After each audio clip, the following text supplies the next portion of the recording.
This is why people call the media the enemy of the people. Who is Bishop Marmari Emmanuel from the Daily Mail? A known anti-vaxxer with huge online following. What a contrast to the way that the Bondi Junction victims were covered. Great headline, Max Atchinson. I can't help but notice you removed your name from your work. So here's a free plug.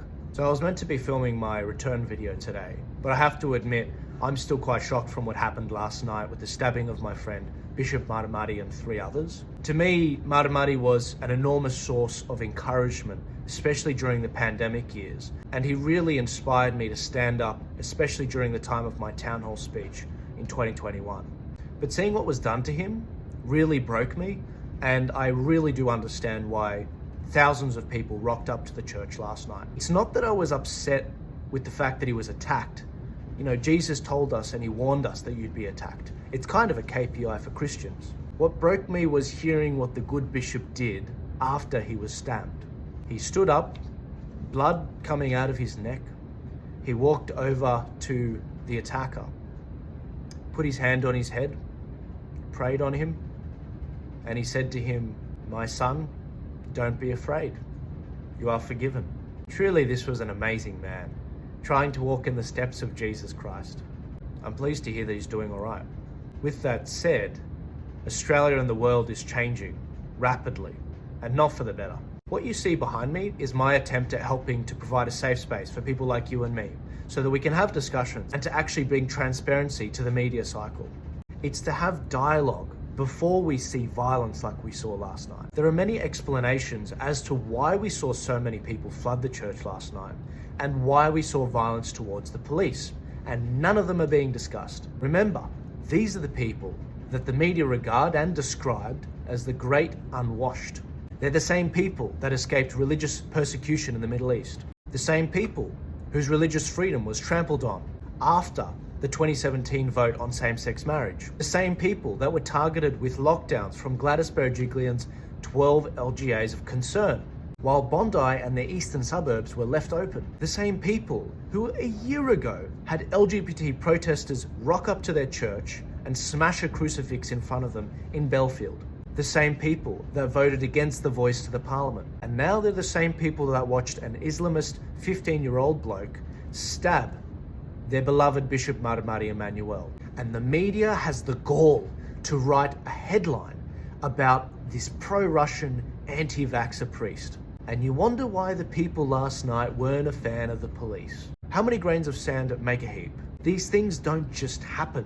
There's a build-up, and the media is not interested in telling you about exactly the context of what happened. So yeah, I'm back from my break. What a terrible story to start with. But here I am in the studio that I promised you guys I would deliver. Here's the war room, and very soon I'll be starting the podcast called The Ark. Why did I call it The Ark? Well, after the October 7th attack, I was personally really frustrated with the fact that people were distracted a week out from our voice referendum to the parliament, with events that were happening 14,000 k's away in a different country that we couldn't even help. So I decided to bring my podcast under the symbol of Noah and the story associated with it. A story that is respected by the Abrahamic religions, Muslims, Christians, and Jews. It's time that we work together on things that we do agree on. Things like LGBT indoctrination of our kids in schools. It has to be stopped. Wasn't the rainbow that these people stole the symbol of Noah and the story of how God promised he'd never flood the world again? Since when did we allow that symbol to be stolen? Or what about free speech online? The digital ID bill that got rammed through the Senate, the phasing out of cash, and the tightening of financial transfers between bank accounts with your money. It's your money, and they're holding it back. We've been distracted by events that are happening overseas, and we forgot to fight for the things happening at home. So yeah, I'm back to try and bring a bit of focus back to what we should really be paying attention to here at home. 2024, hey? Yeah, it's crazy. It's an insane year.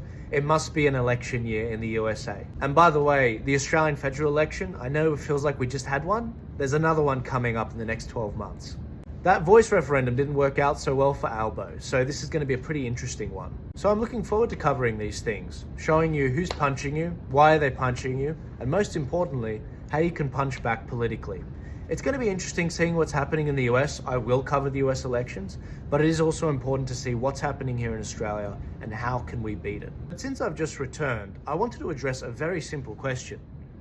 What happened to the Donald Trump Jr. tour to Australia? Why did it never happen? In short, we were cancelled.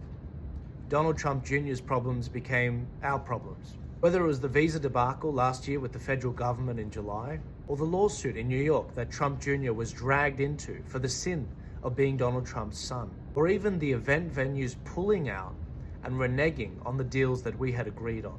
This is unfortunately what it means to be a Christian conservative in 2024. We're working on other tour dates, and Trump Jr. is eager to come out, but obviously it's an election year and it's unlikely to happen this year with how busy it is. So when we move to refund our ticket holders with that in mind, Ticketek, who hold the money for all Sydney ticket holders, no problems. Refunded everyone, no worries, beautiful, excellent. However, TicketBud in Brisbane and Melbourne, not so much. TicketBud are like the Bud Lights of ticketing agencies. We were effectively debanked. Ironic because we were bringing out Nigel Farage to talk on this tour on that very topic. Allow me to explain. TicketBud is not fully licensed in Australia and as a result need to use a third-party payment service. We entrusted our business with Stripe, who was on the approved agency's list through TicketBud. The only other option was PayPal, and we all remember how they treated George Christensen, cancelling him.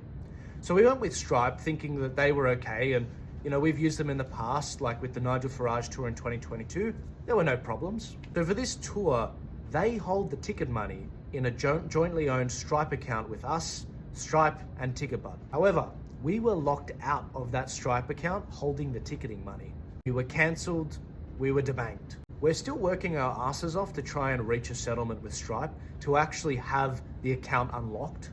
But to date, we've had no luck and I've been forced to go public on this now. And I've got all the receipts, as you can see.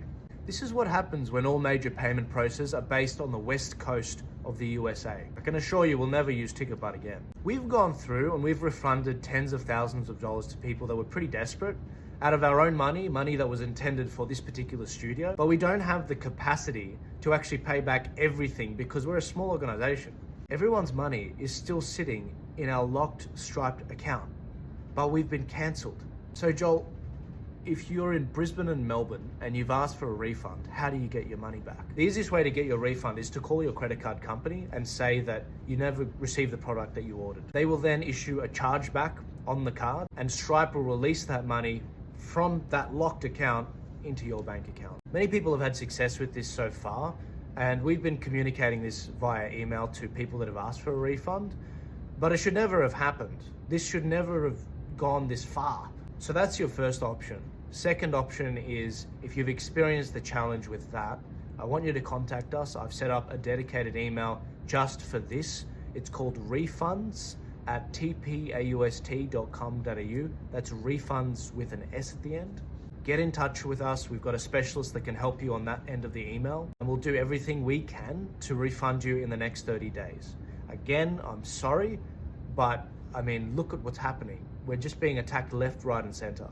I apologize for the poor communication on our end. We were really hoping to resolve this behind closed doors as efficiently as possible with Stripe and with TicketBud, but this has dragged on too long. It's become a joke, and they've left me no choice but to go public. We're clearly being targeted in a way that a Taylor Swift or a Barack Obama tour would never be targeted. And we're doing the best we can to stoically push through this and to deliver an amazing tour like we have in the past. Things like the visa, for example. How is it that the Prime Minister is able to immediately grant a visa to Bollard Man, who absolutely deserves it? But when it comes to the Donald Trump Jr. visa, he's pretty much like, oh, look, there's a process. We've got to go through this, and that. There's all this. It takes 2 months. This is what I'm talking about. If the terrorist attack on Bishop Marmari Emmanuel reveals anything, it's that the media doesn't have your best interests in mind. And even while you're being stabbed and your attacker is smiling at that, the media will still demonize you as an anti-vaxxer, pro-Russian cooker, and then hide their own name from the article. This is the sort of people we're dealing with. We're in the fight for our lives. Be under no illusions. So I'll be back very soon with more content and more updates on Marmari, on the tour, and a number of other things. But as always, I want to thank you for your long-standing love, support, and encouragement. And as you can see, The best is yet to come. We need it.